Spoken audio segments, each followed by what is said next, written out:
ಈ ಪ್ರೀತಿ ವಾತ್ಸಲ್ಯ ಜೊತೆಗೆ ಎಂ ಅಂದ್ರೆ ಸ್ವಲ್ಪ ಮನಿ ಸೇರ್ಕೊಂಡ್ಬಿಟ್ಟಿದೆ ರಾಜಣ್ಣ ಅವ್ರೀಗ. ಮನಿ ಎಷ್ಟೇ ಸೇರ್ಕೊಂಡ್ಬಿಟ್ಟಿದೆ. ಪ್ರೀತಿ ವಾತ್ಸಲ್ಯ ಇಟ್ಕೊಳ್ಳಿ, ಎಂ ಅನ್ನೋದು ಇದೆಯಲ್ಲ, ನನ್ನ ಕೇಸಲ್ಲಿ ಮನಿ ಅಂತ ಅದಿಲ್ಲ. ಬಂದ್ಬಿಟ್ಟಿದೆ ಸ್ವಲ್ಪ. ನನ್ನ ಕೇಸಲ್ಲಿ ಅದಿಲ್ಲ. ನನ್ನ ಕೇಸಲ್ಲಿ it is only M means man of love and affection MLAಗೆ ನನ್ನ ಕೇಸಲ್ಲಿ. ಇಲ್ಲಾಂದರೆ ನೋಡಿ, ನನ್ನ ಕ್ಷೇತ್ರದಲ್ಲಿ ನನಗೆ 35,523 ಒಟ್ಟು ಲೀಡ್ ಕೊಟ್ಟಿರೋದು. 35,523. ನಮ್ಮ ಡಿಸ್ಟ್ರಿಕ್ಟಲ್ಲಿ ಯಾರಿಗೂ ಕೊಟ್ಟಿಲ್ಲ, ಅಷ್ಟು ಲೀಡಲ್ಲಿ ಯಾರೂ ಗೆದ್ದಿಲ್ಲ. ಎಲ್ಲ 6,000, 5,000, 10,000, 15,000 ಒಳಗಡೆ ಬಂದಿಲ್ಲ. ಬಟ್ ಅಷ್ಟು ಜನ ನನ್ನ ಪ್ರೀತಿ ಮಾಡ್ತಾರಲ್ಲ, ಆ ಪ್ರೀತಿನ ನಾನು ಉಳಿಸ್ಕೊಂಡು ಹೋಗ್ಬೇಕು ಸಾಯೋವರೆಗೆ. ಅಧಿಕಾರ ಅಲ್ಲ ಬೇಕಾಗಿರೋದು, ಅವ್ರ ವಿಶ್ವಾಸ, ಅವ್ರ ಪ್ರೀತಿ, ಅವ್ರ ನಂಬಿಕೆ, ಅದನ್ನು ಉಳಿಸ್ಕೊಂಡು ಹೋಗೋವಂಥ ಪ್ರಯತ್ನ ನಾನು ಮಾಡೋಕ್ಕೆ ಹೊರಟಿದ್ದೇನೆ ಹೊರತು ನೆಕ್ಸ್ಟ್ ಎಲೆಕ್ಷನ್ ಬರ್ತೈತೆ ನಂಗೆ ಗೆಲ್ಲಬೇಕು ಅಥವಾ ನನ್ನ ಮಗನ ನಿಲ್ಲಿಸ್ಬೇಕು, ನನ್ನ ಮಗಳು ನಿಲ್ಲಿಸ್ಬೇಕು, ಇದಲ್ಲ ನನ್ನ ಚಿಂತನೆ ಇರೋದು. ಆ ಜನರು ನನ್ನ ಮೇಲೆ ಇಟ್ಟಿರ್ತಕ್ಕಂಥ ಪ್ರೀತಿ, ವಿಶ್ವಾಸ, ನಾನು ಸಾಯೋವರೆಗೂ ಕೂಡ ಅದನ್ನು ಉಳಿಸ್ಕೊಂಡು ಹೋಗೋ ಶಕ್ತಿ ಸಾಕು ನನಗೆ ಅಧಿಕಾರದ್ದಲ್ಲ. ಕುಮಾರಸ್ವಾಮಿ ಅವರು ಅನೇಕ ಹಳೆ ಜನತಾದಳದ ನಾಯಕರ ಮನೆಗಳಿಗೆ ಭೇಟಿ ಕೊಡ್ತಾ ಇದ್ದಾರೆ. ಜನರೊಂದಿಗೆ ಜನತಾದಳ ಅಂತೇಳಿ ನಿಖಿಲ್ ಕುಮಾರಸ್ವಾಮಿ ಅವರ ಒಂದು ಕಾರ್ಯಕ್ರಮ ಎಲ್ಲ ಮಾಡ್ಕೊಳ್ತಾ ಇದ್ದಾರೆ. ರಾಜಣ್ಣ ಅವ್ರ ಮನೆಗೆ ಬಂದರೆ ಕುಮಾರಣ್ಣ ಅಲ್ಲ, ಅವರು ನಮ್ಮ ಮನೆಗೆ ಬರ್ತಾರೆ, ಬಂದಾಗ ಏನು ಮಾಡ್ತಾರೆ ಅಂತಕ್ಕಂಥದ್ದೇನಲ್ಲ. ಈಗ ಲಾಸ್ಟ್ ಎಲೆಕ್ಷನ್ನಲ್ಲಿ, ಪಾರ್ಲಿಮೆಂಟ್ ಎಲೆಕ್ಷನ್, ದೇವೇಗೌಡರು ನಮ್ಮ ಮನೆಗೆ ಬಂದು ನನಗೂ ಅವ್ರ ಬಗ್ಗೆ ಭಾಳ, ಅವ್ರ ಹುಡ್ದಲ್ಲಿ ನಾವು ಇದ್ದೀವಿ. ಯಾಕೆಂದರೆ 2004 ನನಗೆ ಕಾಂಗ್ರೆಸ್ನಲ್ಲಿ ಡಿನೇ ಮಾಡಿದಾಗ ಟಿಕೆಟ್ಗಳನ್ನ ದೇವೇಗೌಡರು ಕರೆಸಿ ನೀನು ಪಾರ್ಲಿಮೆಂಟ್ ನಿಂತ್ಕೊಳ್ಳೆ ಅಂದರು. ನಾನು ಇಲ್ಲ ಸರ್, ಪಾರ್ಲಿಮೆಂಟ್ ಇಲ್ಲಕ್ಕೆ ದುಡ್ಡಿಲ್ಲ ನನ್ನ ಹತ್ರ, ನಾನು ಅಸೆಂಬ್ಲಿಗೆ ನಿಲ್ತೇನೆ ಅಂದೆ. ಆಗ ಅವ್ರು ಅಸೆಂಬ್ಲಿ ತುಮಕೂರು ಸಿಟಿಗೆ ನಿಂತ್ಕೊಂಡು ನಿಂದೆ ಒಂದು ಸಲ ನೀನು ಸೋತ್ಬಿಟ್ಟಿದ್ಯಾ ಅಂದರು. ಇಲ್ಲ ಸರ್, ನನಗೆ ಇಂಥ ಕಾನ್ಸ್ಟಿಟ್ಯೂನ್ಸಿದು ಕೊಡಿ ಅಂದರು. ಯಾಕೆ ಅಂದರು. ನನಗೊಂದು ಪೊಲಿಟಿಕಲಾಗಿ ನಾನು ತೊಂದರೆ ಕೊಟ್ಟವನು ಕಾಂಗ್ರೆಸ್ ಪಾರ್ಟಿಲಿ, ಅವನ್ನೇ ಸೋಲಿಸ್ಬೇಕು ನಾನು ಅಂತೇಳಿ ನಾನು ಬೆಳ್ಳಾವಿಗೆ ಹೋಗಿ ನಿಂತೆ. ಆ ಬೆಳ್ಳಾವಿಗೆ ನಿಂತ ಸಲುವಾಗಿ ಮಧುಗಿರಿದು ಒಂದು ಹೋಬಳಿ ಬರ್ತಾ ಇತ್ತು ಅಲ್ಲಿಗೆ. ಅದು ಬೆಳ್ಳಾವಿ ಕಾನ್ಸ್ಟಿಟ್ಯೂನ್ಸಿ ಹೆಂಗೆ ಅಂದರೆ ಗುಬ್ಬಿ, ತುಮಕೂರು, ಕೊರಟಗೆರೆ ಆ್ಯಂಡ್ ಮಧುಗಿರಿ, ಈ 4 ತಾಲೂಕಿನವು 5 ಹೋಬಳಿ ಸೇರಿಸಿ ಒಂದು ಕಾನ್ಸ್ಟಿಟ್ಯೂನ್ಸಿ ಮಾಡಿದರು. ಹಾಗಾಗಿ ನನಗೆ ಮಧುಗಿರಿದು ಒಂದು ಹೋಬಳಿ ಬರ್ತಾ ಇತ್ತು. ಆಗ ನಾನು ಮಧುಗಿರಿ ಜನರ ಜೊತೆ ಸಂಪರ್ಕ ಇಟ್ಕೊಳ್ಳಿಕ್ಕೆ ಅಸಾಧ್ಯ ಆಯಿತು. 2008 ಟಿಕೆಟ್ ತಗೊಂಡೆ, 500 ಹೋಟೆಲ್ ಸೋತೆ. ಸೊ ಇದೆಲ್ಲ ಒಂದು ನಡವಳಿಕೆಗಳು ನಡೆದಿರೋವಂಥವು.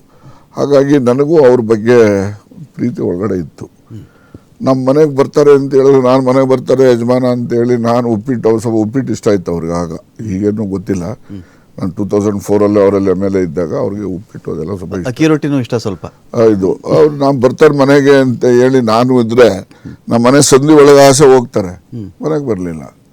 ನಾನು ಇಂಥವ್ರಿಗೆ ಯಾಕೆ ನೋಡಿ, 18ನೇ ತಾರೀಕು ಪೋಲಿಂಗ್ ಆಗಿದ್ದು, ಯಾವುದು 13th ನಂದು ಬರ್ತ್ಡೇ ಇದ್ದಿದ್ದು, 13/4, 18/4 ಪೋಲಿಂಗ್ ಆಗಿದ್ದು ಪಾರ್ಲಿಮೆಂಟ್. ನಾನು 13th ನಾನು ಡಿಸೈಡ್ ಮಾಡಿರಲಿಲ್ಲ. 13th ಎಸ್ ಅವ್ರದ್ದೇನೋ ಯಜಮಾನಂದು ಋಣ ಐತೆ ಬಿಡಪ್ಪ ತೀರ್ಸ್ಕೊಂಬಿಡೋಣ ಅಂತೇಳಿ ನಾನು ಮನಸ್ಸಲ್ಲಿ ಅಂದ್ಕೊಂಡು ಸುಮ್ಮನೆ ಒಬ್ರಿಗೂ ನಾನು ಮಾತಾಡಿರಲಿಲ್ಲ. ಇವ್ರು ಯಾವಾಗ ನಮ್ಮ ಮನೆ ಸಂದಿಲಾಸೆ ಓಡಾಡಿದ್ರಲ್ಲ, ನಮ್ಮ ಮನೆಗೆ ಬರಲಿಲ್ವಲ್ಲ. ಸೊ ಈಗಲೇ ನಮಗಿಷ್ಟು ಇವ್ರು ಗೌರವ ಕೊಡೋದು, ಇನ್ನು ಗೆದ್ದ ಮೇಲೆ ನಮ್ಗೆ ಇನ್ನೇನು ಗೌರವ ಕೊಡ್ತಾರೆ, ಸೋಲಿಸ್ಬೇಕು ಅಂತೇಳಿ ಸೋಲಿಸ್ತು ಅಷ್ಟೇ. ನಮ್ಮದೇನು ಮುಚ್ಚುಮರೆ ವ್ಯಾಪಾರನೇ ಇಲ್ಲ ನಮ್ಮ ಹತ್ರ. ನಾನು ಓಪನ್ ಆಗೇನು ಅವ್ರು ಸೋಲಿಸ್ಬೇಕು ಅಂತ ಅವತ್ತು ತೀರ್ಮಾನ ಮಾಡಿದ್ದು. 13th by 4 o'clock ತೀರ್ಮಾನ ಮಾಡಿದ್ದು ನಾನು. 18th ಪೋಲಿಂಗ್ ಇದ್ದಿದ್ದು. ಅಲ್ಲಿನ ತನಕ ನಾನು 50-50ನೇ ಇದ್ದವನು, ಗೊತ್ತಾಯ್ತಾ. ಹಾಗೆ ಅವ್ರು ಮಾಡ್ಕೊಂಡಿದ್ದು. ನಮ್ಮ ಮನೆ ಸಂದಿಲಾಸೆ ಹೋಗ್ತಾರೆ, ಬರಲೇ ಬಿಸಿ ಇದ್ರೇನೋ ರಾಜಣ್ಣ ಅವ್ರೆ, ತಪ್ಪು ತಿಳ್ಕೊಂಬಿಟ್ಟು. ಆಯ್ತಲ್ಲ, ಬ್ಯುಸಿ ಇರೋನು ಫೋನ್ ಮಾಡೋಕ್ಕೇನು, ಬರೋಕ್ಕಾಗಲಿಲ್ಲಪ್ಪ ಏನೋ ತೊಂದರೆ ಇದೆ, ನಾಳೆ ಬರ್ತೀನಿ ಅಂತ.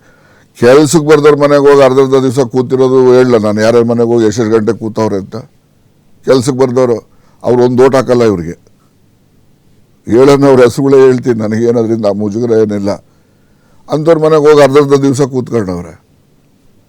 ನಮ್ಮ ಮನೆ ಮೇನ್ ರೋಡಲ್ಲಿ ಹೋಗಿದ್ದಲ್ಲ ನಾನು ಹೇಳೋದು, ಸಂಧಿ ಹಿಂದೆಗಡೆ ಚೆನ್ನಮೂಳೇಶ್ವರನ ಟೆಂಪಲ್ ಇದೆ. ಅನಿತಾ ಕುಮಾರಸ್ವಾಮಿ ಅವ್ರನ್ನ ಯಾರು ಗೆಲ್ಸಿದ್ದಲ್ಲಿ? ಅನಿತಾ ಕುಮಾರಸ್ವಾಮಿ ಅವ್ರನ್ನ ಗೆಲ್ಸಿದ್ದು ಅದೊಂದು ದೊಡ್ಡ ಕತೆ. ಅದು 2,000 ಹೋಟೆಲ್ ಗೆದ್ರು ಅವರು.